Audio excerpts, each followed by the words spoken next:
Morning, everybody. We are going to go ahead and get started with the meeting and Wednesday morning, May 15th, 2024 at 10:36 in the Manatee Transportation Disadvantage LCB meeting is called to order.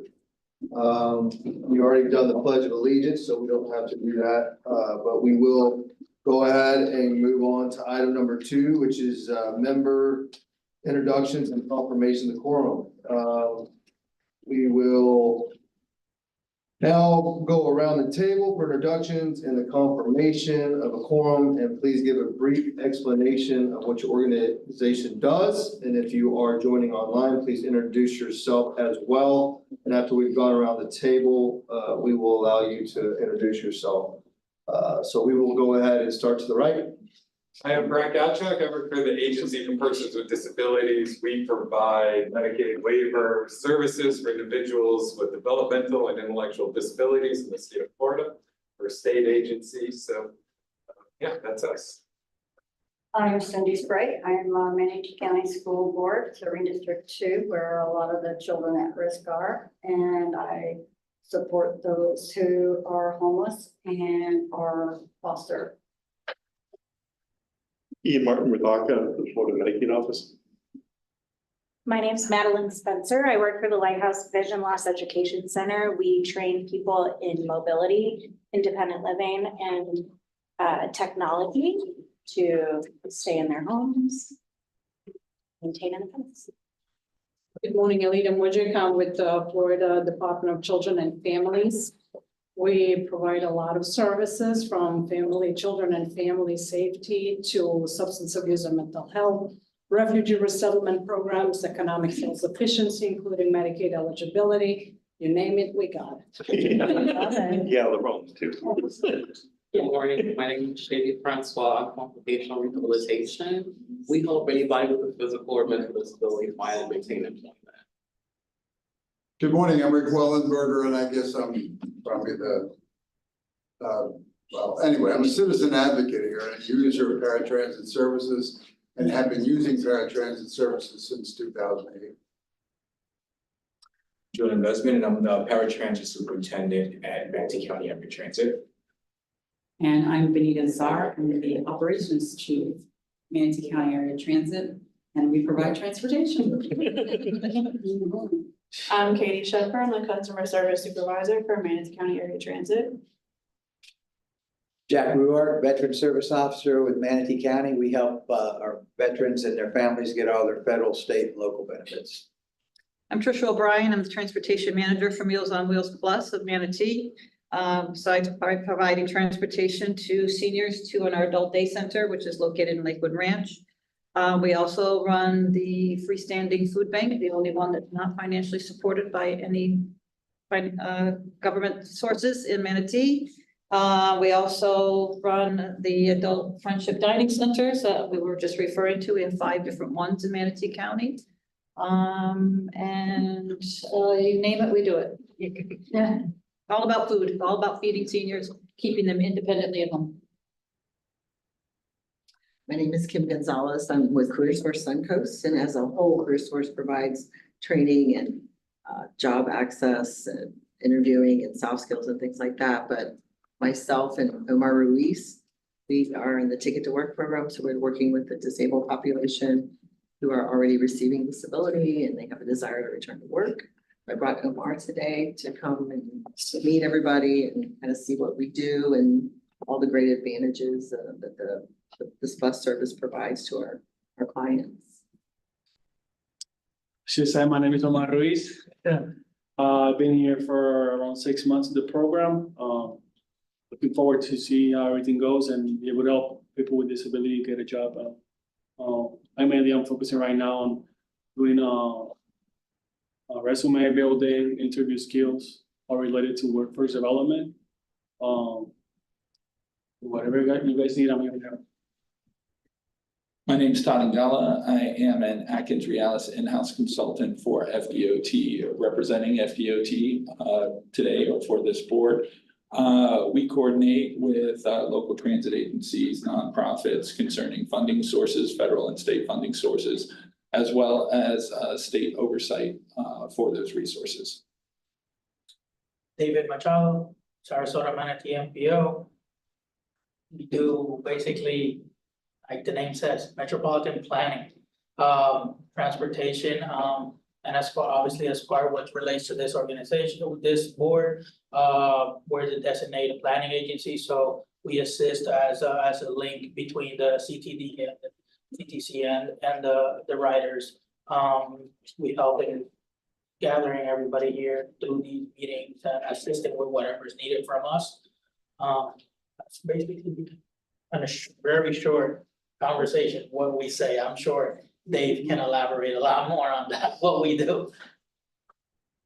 And my name is Jason Bearden. I am the chair of this awesome board and one of the county commissioners.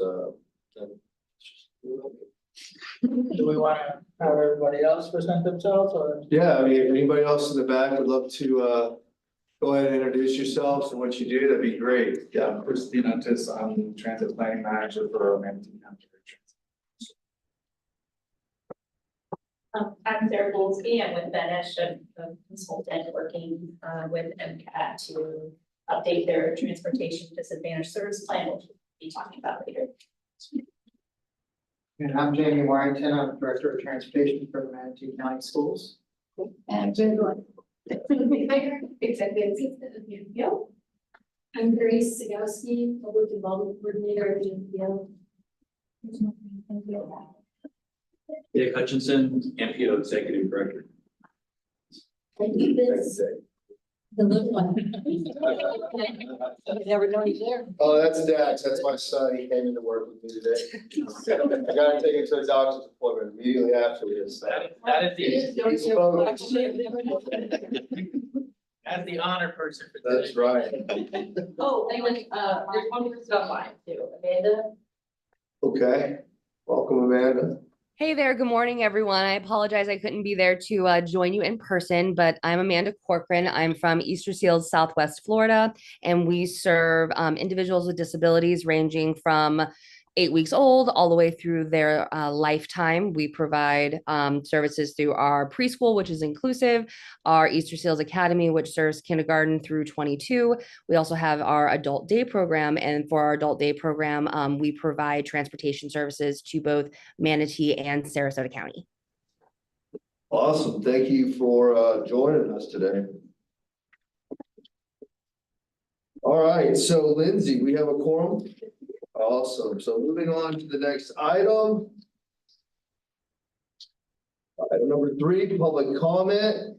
We'll now open the meeting for public comment, including comments on any agenda items. On the screen, you can see 3 ways for public to provide input to the LCB. All comments received will be shared with committee members and made part of public record. Do we have any public comment at this time? No. Seeing none, we'll move on to the next item, item number 4. We're going to adopt the minutes for January 10th, 2024, the Manatee LCB meeting. Do I have a motion to adopt the minutes for the January 10th, 2024 Manatee LCB meeting at this time? I'll motion. All right, I have a motion by Kim and a second by Ian. All those, any discussion?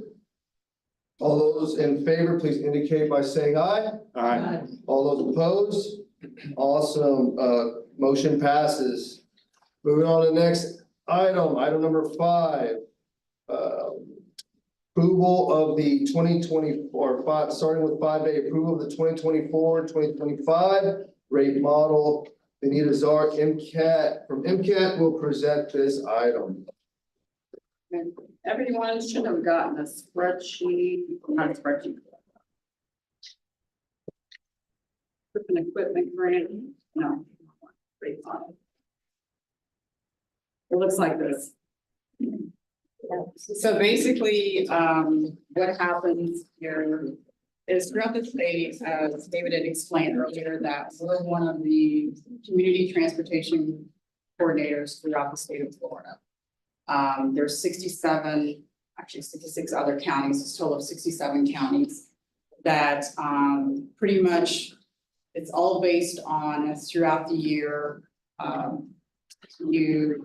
basically your ridership and your miles. So we, by funding source, we strictly, this year, we actually put in just the transportation disadvantage funding source, so everything that falls under that.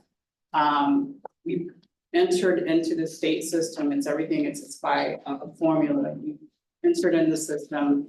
And you're given it, you're kind of predicting what your future trips would be. So we took from, you know, I know Sarah mentioned like we had an 18% increase from the past 3 years. We took from what we actually, when we changed our eligibility criteria in July, from that to currently where we are now, we had like almost an 8% increase. So we kind of calculated those numbers and put the actual ridership from last year to the current year within that system. And put our existing miles from last year into the system, and it populated with numbers. I'm not sure if you guys have that, because we had to have some corrections. So we initially, initial was 58 for ambulatory, 58.32 ambulatory, 99.98 for wheelchair.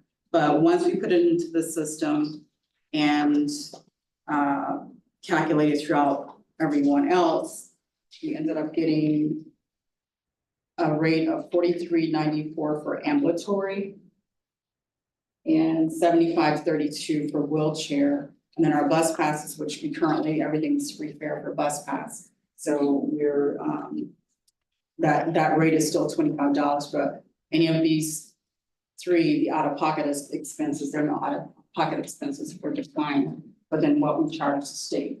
So although clients are not paying anything, any of the trips that we currently do, we invoice the state for those trips. And this is the amount that pretty much was agreed upon with us and the state. And then we just have to have your approval to agree with those rates for this upcoming fiscal year.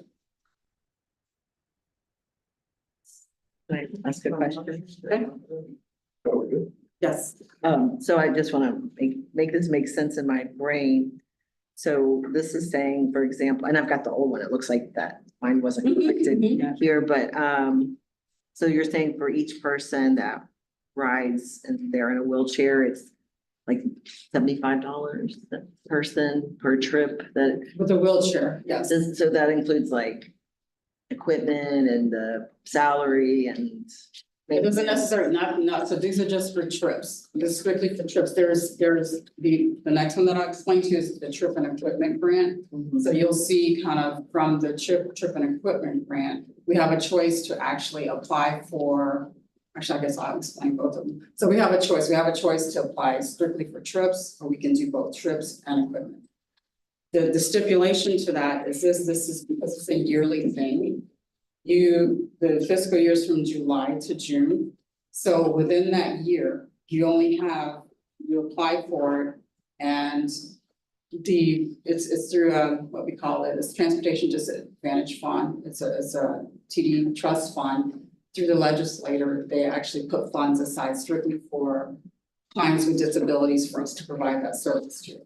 So with that, those funds that are in there, with those 67 counties, it's all now calculated system. You're basically putting in your ridership. So they're looking at it statewide, all these accredited contractors who are doing the trips, and they're looking at that, they're looking at their miles, and this whole system is calculating, kind of within the funds that are available, the millions that they kind of put aside, how they're going to distribute it and allocate it to all these 67 counties.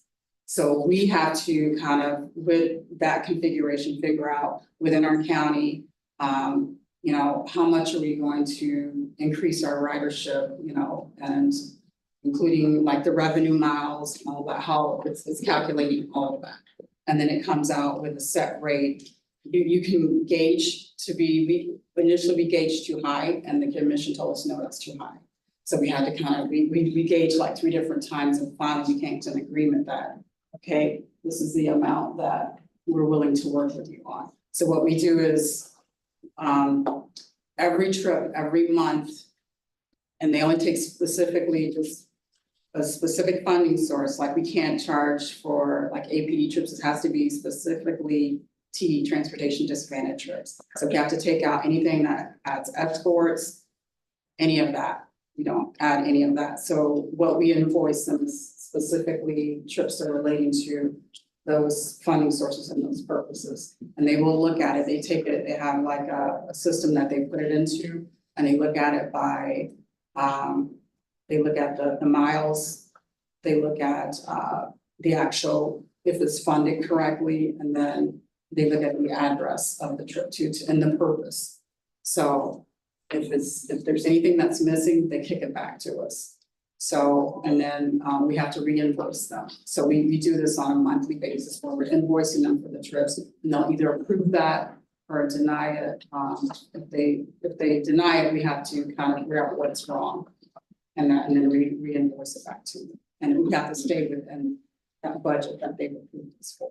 So when it's approved and it comes to y'all, do you locally decide like, okay, this much of this amount is gonna go toward this and this kind of budget? Correct. So we have our financial, which Edric, he's our financial guy. So basically how that works as far as the trips is every month, we run a report. So we run these reports and then Katie will look at them to see if they fell under that criteria.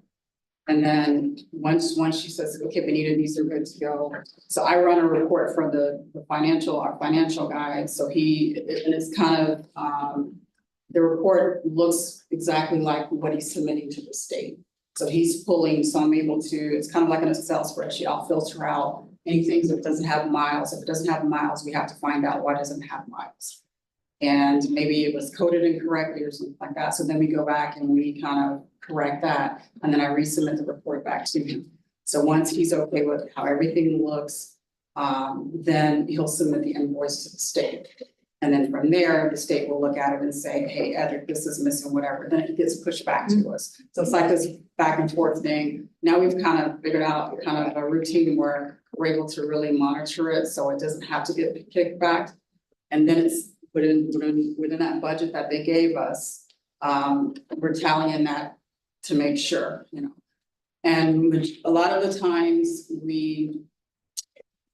well, in the past, we've gone over and then we have like, there's additional funds from the county that we can kind of, you know, can get that cash flow from. But then lately within these trips, that's why we had to up our eligibility criteria in July to include pretty much everything because we weren't meeting, you know, that goal of what they had given us. And what happens there is when you don't meet it or you don't get there, that money gets put back into that trust fund. And then it's just reimbursed again for the following year. Yes. The goal that you're talking about is an amount of people. It's an amount, it's on the trip. I mean, I'm kind of explaining both because they both kind of work together. I'm sorry. So the trip and equipment grant is kind of, so basically the 523,238 is what we predicted we've been approved for. Okay, that's the 90% state allocation. That's what the state's gonna give that to us. And then the local match is the 10% that we, as a county government, have to reach. So that's that. And so the total, and then there's the volunteer dollar, which is $5. So the $581,380 is what we're working on. Okay, with those trips, the $43.94 ambulatory, $75.32 wheelchair, and the $25 bus passes. So here is what I was referring to as 67 counties. So this right here is just a draft to show you guys that basically every county, all these counties are doing the same thing.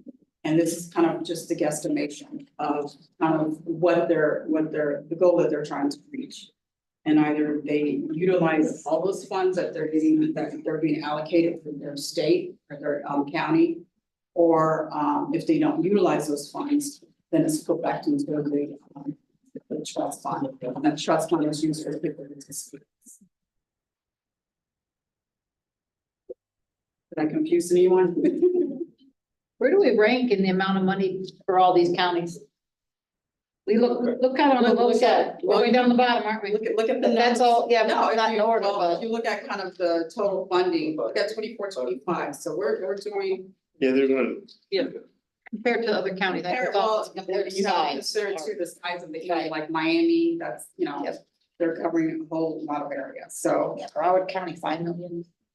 Yeah, I mean, fairly, I think we're doing pretty well. I mean, we're pretty close with, I don't know.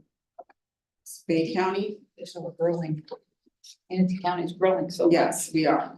And they look at that too. They look at the population growth and all of that. So it's kind of, a lot of it is our guesstimation, like right now, because we only went 8% up. And I'm sure next year will be twice as this, you know, our ridership will be a lot larger. So basically between these two, one is, you know, the rate model and then the trip and equipment grant. These are both the things I just explained to you. We're just asking for approval to actually provide this to the state and. Also. Yes. Question, but over the last year, we have enjoyed a 5-free program, which I understand was a special grant. When is that over and what will the fare be? Well, the commissioners decided to extend it for another 18 months. 18 months? Yes. Excellent.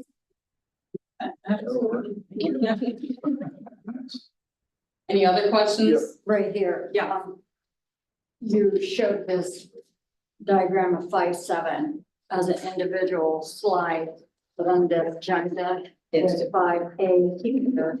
It's a different, Correct. So initially what Right. happened is, the first submittal was what we submitted to them and the state said it was too high. okay, so this was the one Correct. that was too high, so this is the revision. Correct. Thank you. That's enough, that second one is updated. Because the other one didn't approved by have the to. state. Perfect. Yes, yeah. Good enough, that's all I All right. wanted. All right. Any other- One question, when you bring a new person on, new rider, there used to be a program where you had to go to transit and have to see how you operate, you had to get on the bus. Do they still do that? Correct. We actually, it's called a travel trainer and our in-person assessments. Okay. So we are, which Julian will go over some of those numbers with you. She's wasn't able to be here today. And she did do one of her presentations. We have an in-person assessment that they do. So out of that, Katie will take, like say for instance, if Katie receives about 100 applicants, out of those 100 applicants, 20 of those will be assessed. So Katie, you'll be the person someone should call if they want to apply or? Right, either myself or the customer service team. Apply for the travel trainer or apply for what? What we've started doing is, now they're, you know, past COVID and everything, we're bringing some clients in just to do the assessment and in-person assessment. So that's part of out of the, you know, at least there's supposed to be 10 a month that are done. So we're just trying to kind of, you know, start doing that again. So assessing to see if they need a travel trainer help or. That, yeah, it's one that may need travel training or just, you know, if not that there are most that are eligible for the service, but if there's a question on their application that we want to bring in. Any other questions? All right, thank you. So do I have a motion to approve 5A, approval of the 2024-2025 rate model, and 5B, approval of the transportation disadvantaged trip and equipment grant capital application? Second also. Motion and a second, all in favor, please. Any discussion regarding this item? Seeing none, we'll go ahead and move to the vote. All in favor, please indicate by saying aye. Aye. All opposed? Vote unanimously. Moving on to the next item. Abstain. Okay, with Todd, and Gala abstaining.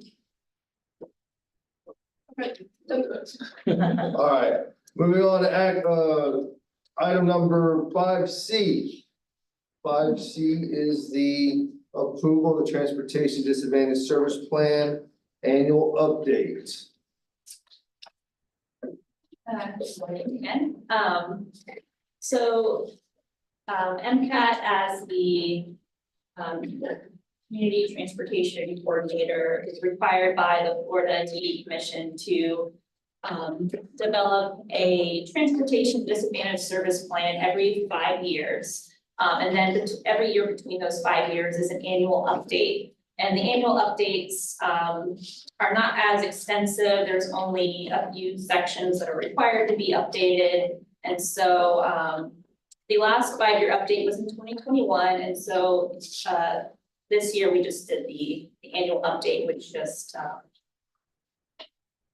we just did some relatively minor updates that I'll summarize today. But first, some major accomplishments we wanted to highlight that MCAT had over the last fiscal year. They continued the travel training program that they just spoke about.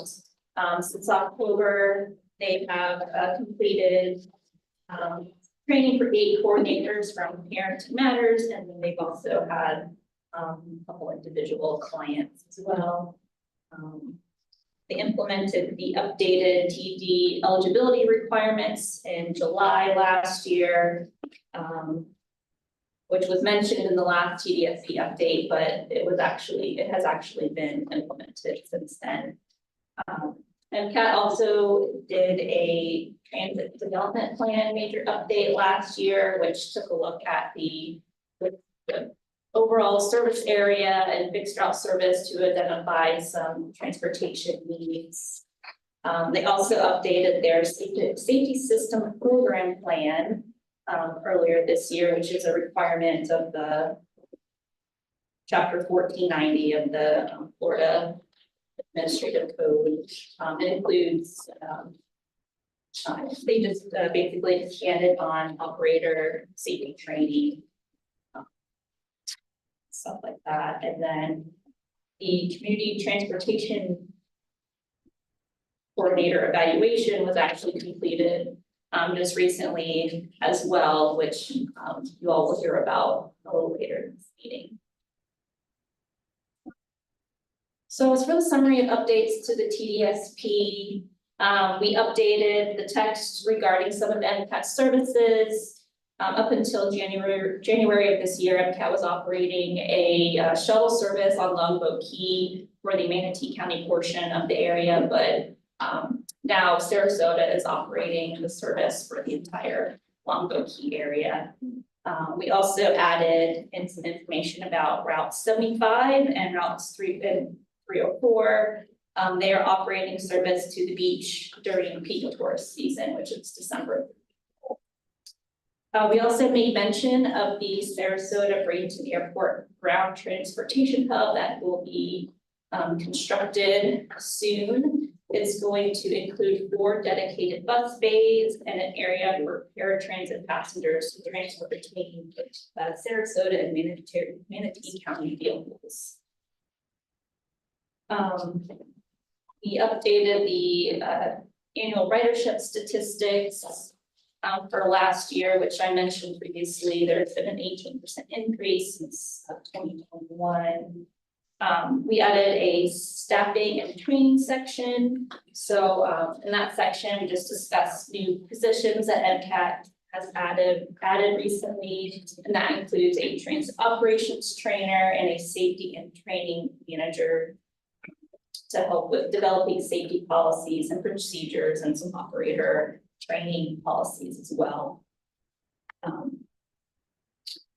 There's a section in there on the rate model that Benita just discussed. So we updated the rates for those in there. And then there's also a table in there that we updated for the payer codes, which is just the trip rates that are dependent on the client type and classification.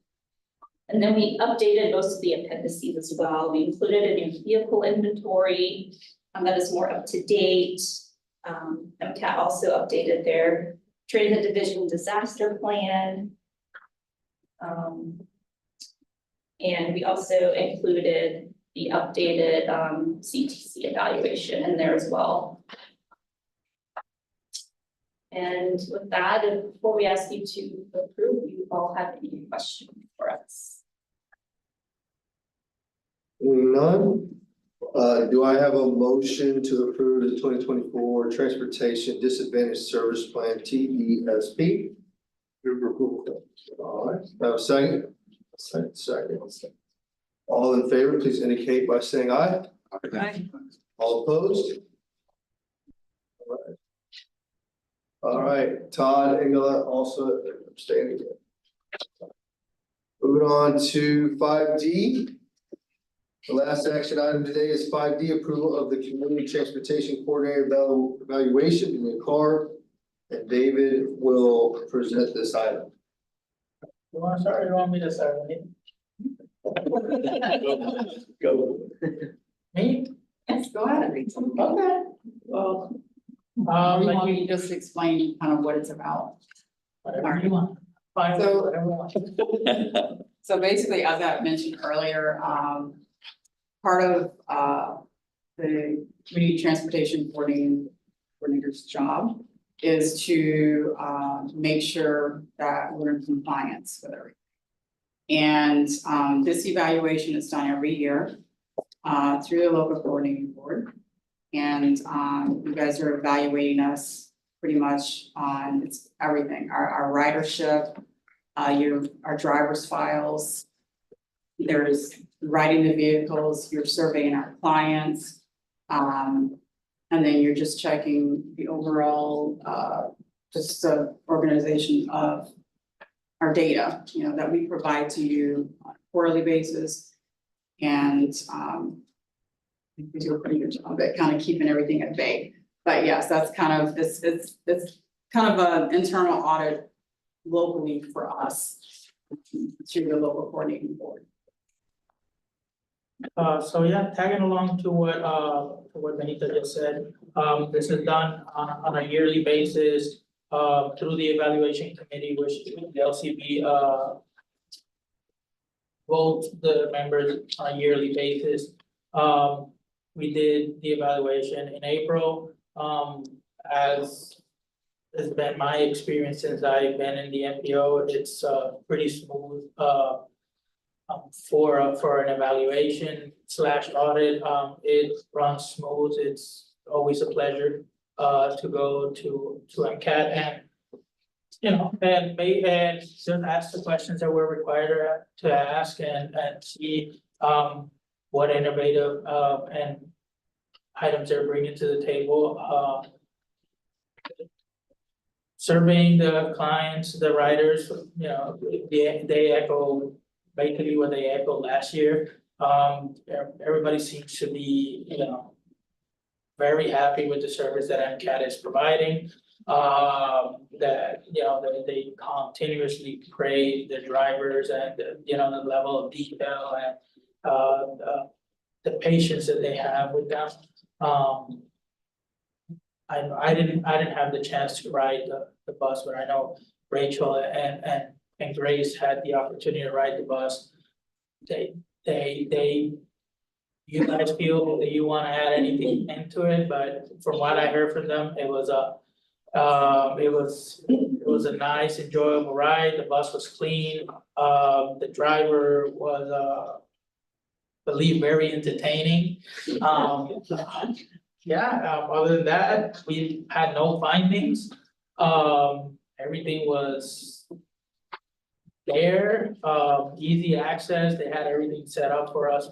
When we got there, they answered all the questions. And again, great experience. Grace, I'll let you start, finish the. Oh, I was just gonna say that, the ride was it was great, and Kevin was our driver, he was awesome. He's so kind, and he talks to every single rider, he knows like all about them, and he's talking to us. We learned about each other's lives, it was great, and he's like that with everyone, it's just, like, that is the person you want to be driving the bus. He just makes all their days, so it was really good, and he's a good accident driver too. I think that's even more difficult.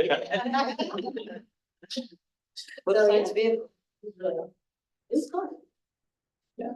One last thing to close it out, I also have to, give it up to the agency, for, what Jules doing. I know she's putting a lot of work into it. I wish she was here today to hear from me, but yeah, we see the effort, and it's, contrary to what we're seeing in the state is that, yeah, the agency has put an effort into that. And not a lot of people in the state are doing it, so, I believe it has to be acknowledged, so. I think that's it for me. We also gave you guys and Kevin a shout out on our social media. I think you posted a picture, right? Yeah, a few weeks ago. Yeah. So do I have a motion to approve the 2024 Transportation Disadvantage Service Plan, TDSP? Move approval. Second. Motion of a second. Any discussion? All in favor, please indicate by saying aye. Aye. All opposed? We have Todd, who's, you voted on that, okay, so that was unanimously. Moving on to the next item. Item 6A. This next agenda, that's different. Okay, next agenda item is presentations. First, 6A, meeting transportation coordinator report. Manatee County Area Transit Quarterly Review. Julian Guzman and Katie Schaefer from MCAT will now present. Good morning, everyone. Good morning. So this is our quarterly report for the CT coordinator. Everyone should have a copy of it. Right? So we break it down through funding sources. This is just our quarterly breakdown, comparison of this year between.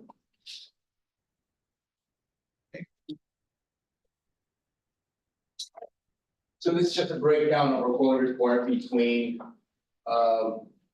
this year, January through March, in comparison of January and March of last year. So it's broken down funding sources and then abbreviation. Sorry, I was just trying to see if the title would show. And then in the parentheses, we're actually breaking them down into either individuals that actually are utilizing our service in our trips. So our unduplicated monthly head count total for this quarter is 459 versus last year, which is 444. Gone up a little bit. Our total unduplicated funding source head count is 19,089 compared to last year, which is 18,442. For our count for this year in the Longboat Heat Shuttle, since we're no longer providing that service as of January of this year, we've only actually provided a service in January, so it's only been 164 versus 1333 as of last year. American with Disabilities, we provided 12,895 versus last year, which is 10,711.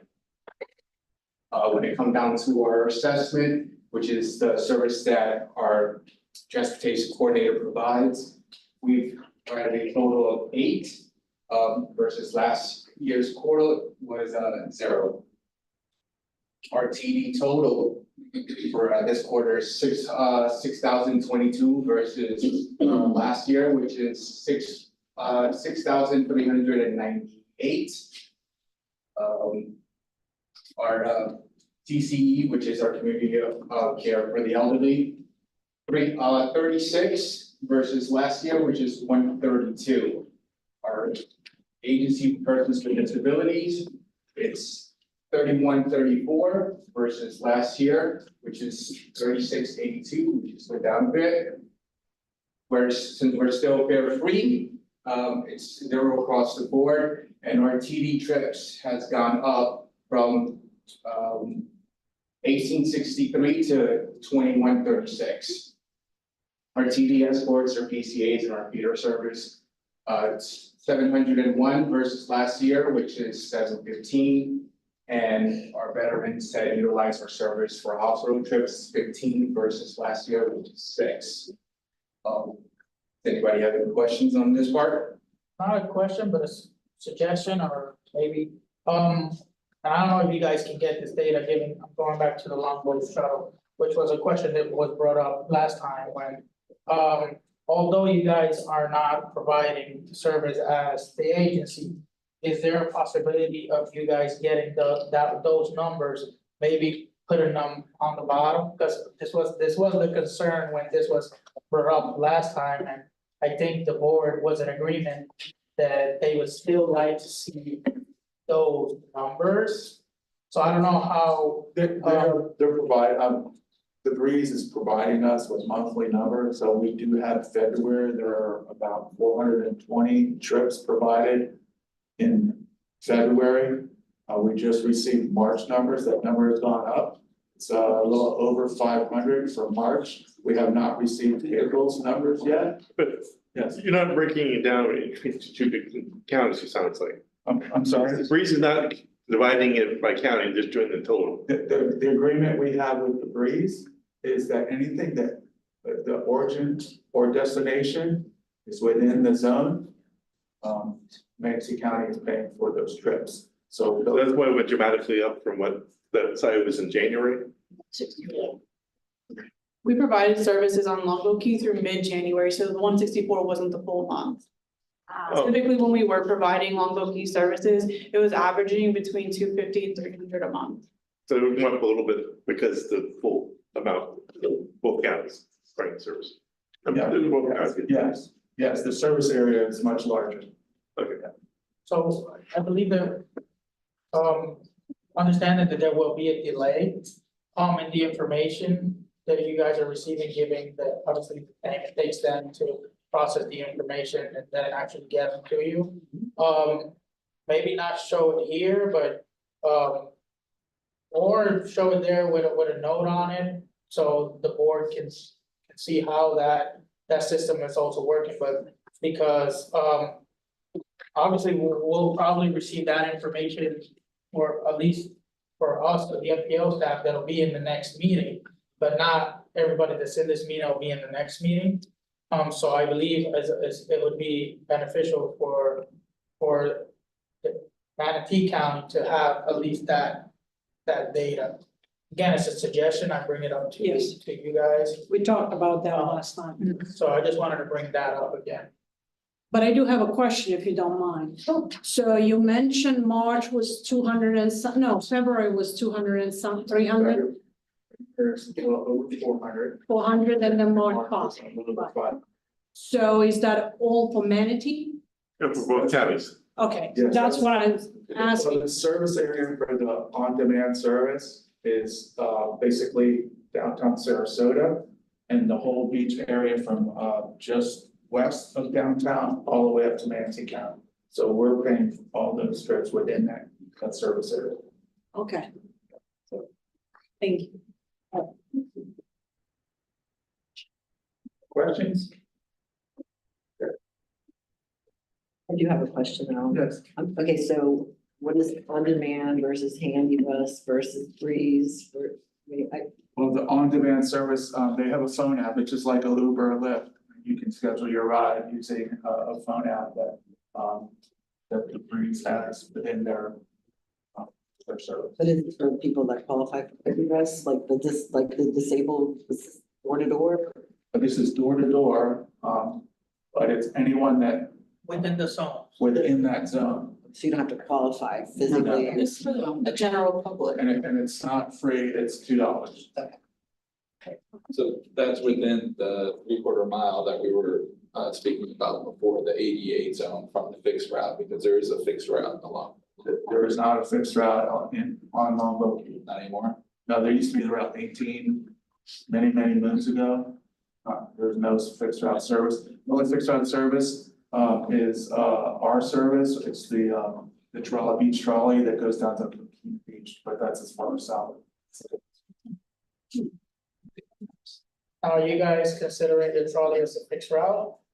The trolley is a fixed route, yeah, trolley is a fixed route. There's always that conversation if it's a circular or a fixed route, that's why I asked. Fixed route trolley.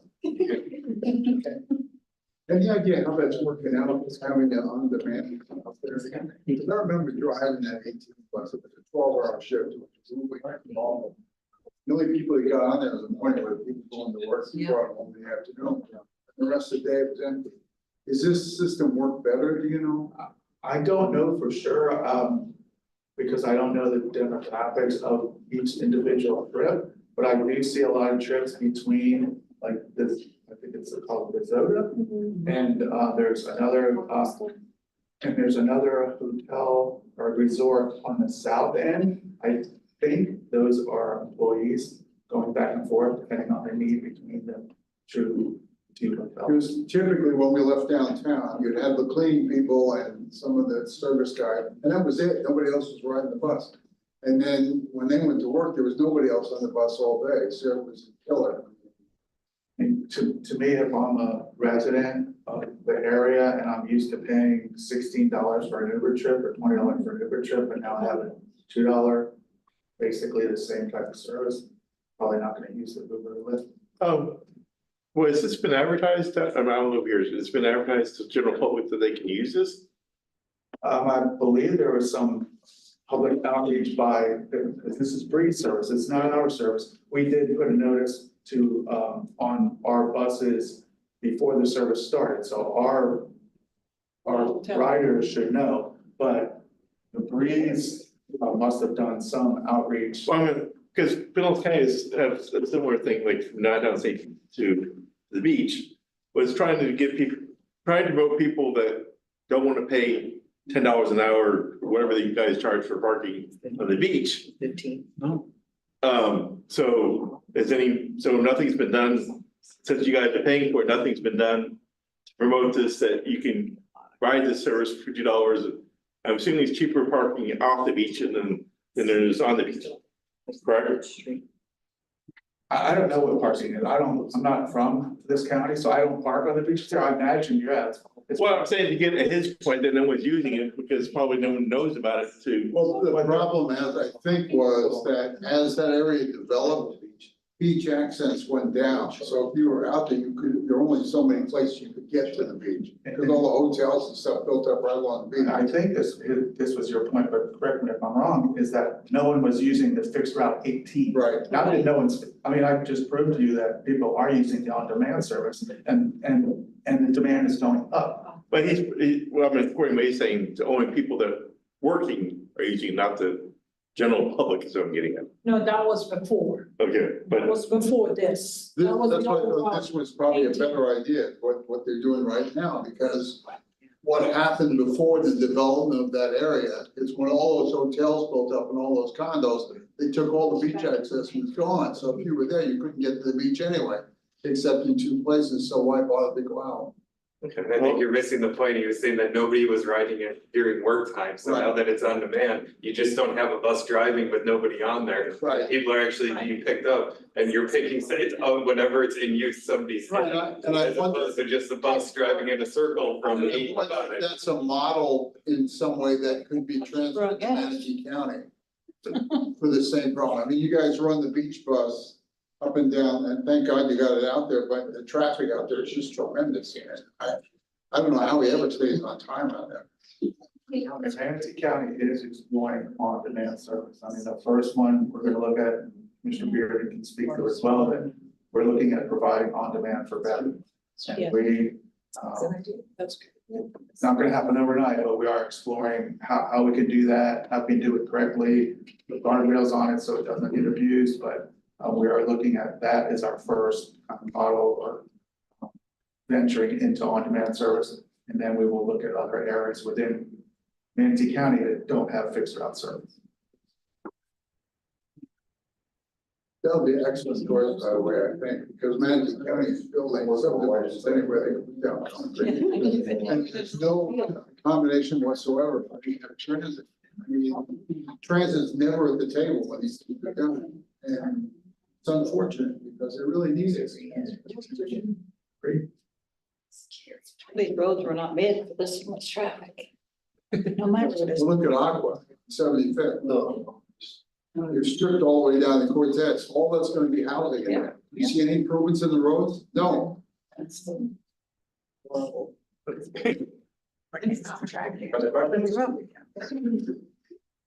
right, Thank you. thank you so much. All right, moving on to the next item. Item 6C. Or Mr. which is- Move this topic. What's that? Mr. FT. Oh, I'm We sorry. thought you wrote six. No. All right. The F dot report, Todd's gonna be giving this report, so, floor is yours. All right, one of the reasons why I come over here and talk to you about the grant is, again, FDOT coordinates funding with the local agencies, transit agencies, and projects. So for the state fiscal year 23-24 grant cycle, our 53, 10, 11, and 39 applications have been sent to all the agencies. So all the transit agencies, all the nonprofits have received their PTGAs. Not all have been executed at this point, but they are out. We have a date, I believe it's the 26th or 25th of next month, where we have to get all that funding encumbered. So all those PTGAs have to go to those boards, be signed and executed by those boards and returned to us, so we can get that funding. Now, for state fiscal year 24-25, the applications were due December 15th. 36 applications have been received, and an update to those agencies by the department on award recommendations will be provided shortly. We are still reviewing those applications, and once we have more information, we'll send those out to the agencies. Awesome. Concerning future training opportunities, David went over a couple of them. Well, all the ones I'm going to be going over, the 2024 Professional Development Workshop and Transit Safety Operations Summit. That's hosted by the Florida Public Transportation Association, Cutter, as well as FDOT. And supervisors, frontline employees, key staff, operations, maintenance, they'll all receive continuing education. I don't think they're continuing education credits, but courses, conference material concerning transit. They'll receive guidance from industry experts, professional development training, gather information about innovative industry research. So if you have any employees that you can send to that, they can come back with hopefully some useful information for you. The 2024 FPTA CTD Annual Conference, which again, David said would be in West Palm Beach, September 22nd to the 25th. That's an expo. You can get hands-on experience with a lot of the vehicles, the types of vehicles out there that's available, as well as options for those vehicles, talking about wheelchair lifts, communication, and again, different types of vehicles. Triennial reviews, that was spoken about earlier. We are in round 3. We are working currently only with the nonprofit 5310 agencies. By the end of the year, we'll start on the larger agencies, the county agencies concerning transit. There are 29 agencies that we review throughout District 1. Stacy Booth, she is a new employee in our transit department. She will be our transit project coordinator for Charlotte, Hendry, Glades, and Lee. As you may know or may not know, I'm an interim transit project coordinator until a new one is hired here. The second employee was hired, but I don't have information on that. She'll be starting at the end of the month. She'll have a training period, and then you may start seeing her at future meetings. And that's all I have. Thank you, Todd. We will move on to the next item, 6C, MPO report. Well, I was kind of gonna go over it again, so. Yeah, the MPO will have staff present on both of those, change to what we talked about during the evaluation. We will have, I will actually be attending both of those. In addition to that, the MPO is currently in the middle of updating almost everything. The UPWP, which is our 2-year budget, is currently out for public comment. The PPP is out for public comment, which is our public participation plan. Yes. We're currently working on our long-range transportation plan, developing that, which is done every 5 years. The active transportation plan is currently being worked on, the congestion management plan is currently being worked on. So it's a busy time at the MPO. I guess I should plug it in also. Our board meeting is next Monday at 9 o'clock in the morning. Obviously, it's open to the public if anybody wants to go, sit down and see what goes on in the MPO board meetings. You guys are more than welcome to join us. In addition to that. Where's it located? Oh, right across the street, in the DoubleTree here, in the hotel. First floor right there in the conference, right when you walk into the doors, the conference is there. It starts at 9 o'clock in the morning, it ends at 11:30.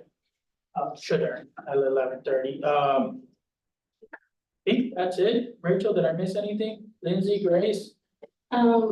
If you haven't already registered, I know Lindsay sent out information on our Education Zero and Safety Forum, which is next Thursday, May 23rd from 9 a.m. to 12 p.m. It's roadway safety 101. We have speakers from FHWA, Florida Department of Health, FDOT, and us. And then you just have to register 2 times. We'll have practice flights too. And then the following week, there's the 2050 LRTP visioning workshop on Wednesday, May 29th from 4:30 to 6:30 p.m. Grace, where are those both located at? The LRTP workshop is at the USF Sarasota Manatee Selby Auditorium and auditorium. Yeah, auditorium, and then the destination, sorry, I'm going off like all the information I had, but the safety forums at Robert L. Taylor Community Complex, but all this information is in the emails too, so.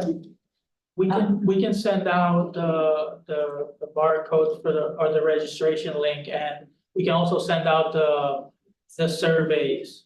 We've sent it out already, so I guess if you haven't received it, if you haven't received it, yeah, but also feel free to share it with anyone because it's fully public.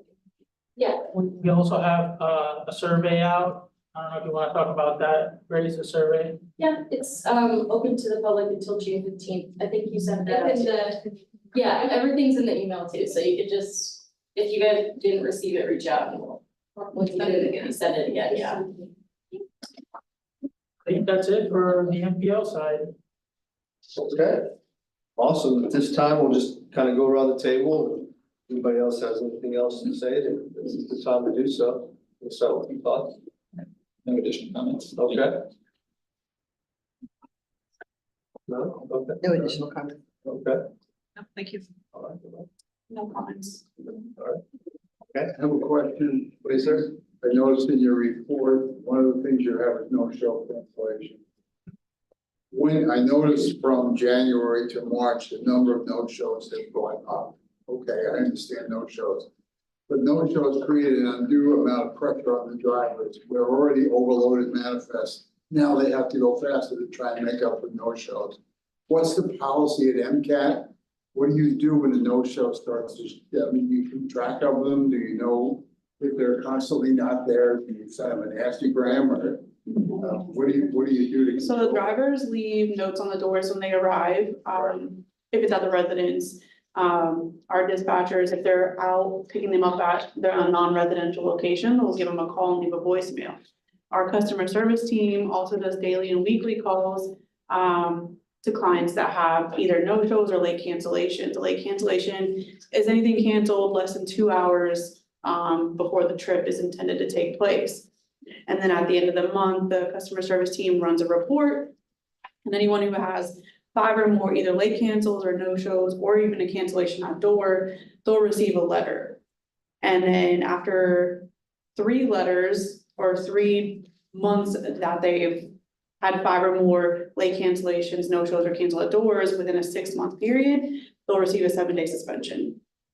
And then from there, it continues, just you add another 7-day suspension.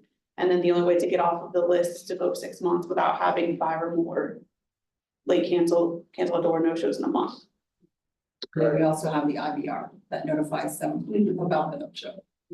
I'm sorry, you have the what? We have the IVR, It's an automated. an automated system. Oh, yeah, okay, all right.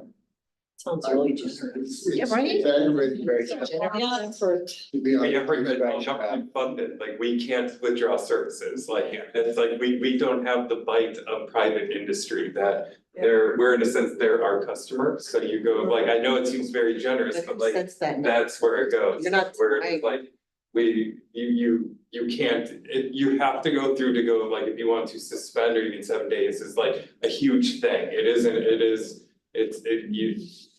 we can't, if it's in government, it is like, because there are constituents, there are bosses that, there is a lot that goes in that, I get it's drivers, but it isn't, it isn't arbitrary of how it goes, or going of like. So when I first came on board with Manatee County Area Transit in 2021, it was 3 or more a month. And that was just a little unrealistic of a number. And this is not something as they no-showed or canceled a door or late canceled and you're automatically getting a strike. We actually investigate it, if they're hospitalized or something that's out of their control, we don't count it against them. But anything less than 5 a month, it was really putting like a hindering on our services, to be able to, like, not on our service, but on their needs. So we kind of just take everything into accommodation. So we did up it from 3 a month to 5 a month. And I mean, so far it has worked out. There has been a slight increase recently, but that's not typically the norm. When you go to a home, to pick up somebody, is it a knock on the door or is it a beep in the driveway? No. So knock on the door. And Is it a, and if we don't get an answer, the driver will go back to the bus, radio with the dispatch, and dispatch will give them a do courtesy we ever call. kind of peek in the curtain, maybe to look to see if it's a wellness check, to see maybe the gentleman's on the floor? Have you found? Yeah. You want to answer that? Okay. Cause I just know in our experience, we have. No, we hear anything like that, we call dispatch and they'll get someone out there. Yeah, to do that. we've But had to us do wellness physically, check. we don't, no. Yeah, we do. We've had an instance where a client didn't answer, and unfortunately, the driver could hear that she was in distress, And that's how. Great. but What's yeah. nice if there's at least Privacy reasons, no, that we you don't can do, whatever you can do. And through the federal government, we have to make sure it's a pattern of practice. So. Right. Yeah. Yeah. Anybody else? Have anything else? No comment. No comment? Okay. Nothing from me. No. Okay, all good. Awesome. So the next Manatee TD LCB meeting will be on September 11th, 2024 at 10 a.m. Thank you everyone for attending. The meeting is now adjourned. Thank you.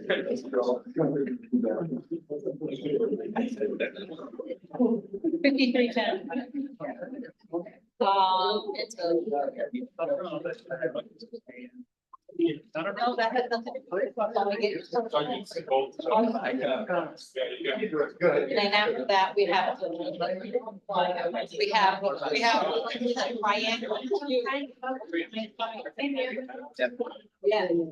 think it's good. My vehicle. We do. What you do and what you do. Correct. Mine are very specific. I'm not a big crowd. I don't know. You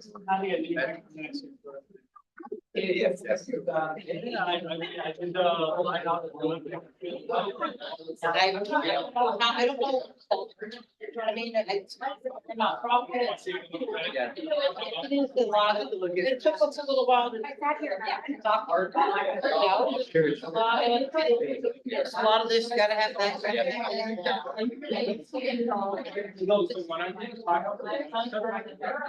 he said, announce, you know, wow, we money change it. Basically, they give you money, you just don't pick out what you want with that money. You know, everything has to be on the cost standard.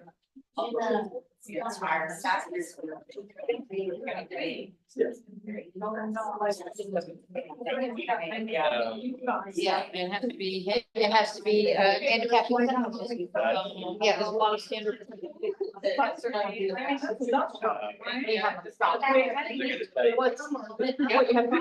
This is what means to stand, yeah.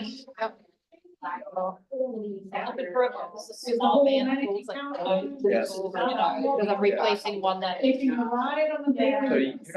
you're not using that. We are picking up students from the adult day center. Okay. Now they stay there. How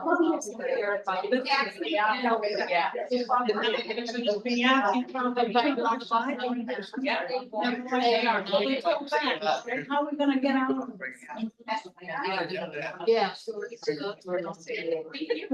Full service, again, knocking on the door. They have to be a client. It's an assessment for, it's our program, that's why we're called Meals on the. Yeah, the adult day center is a, it's not, Yes.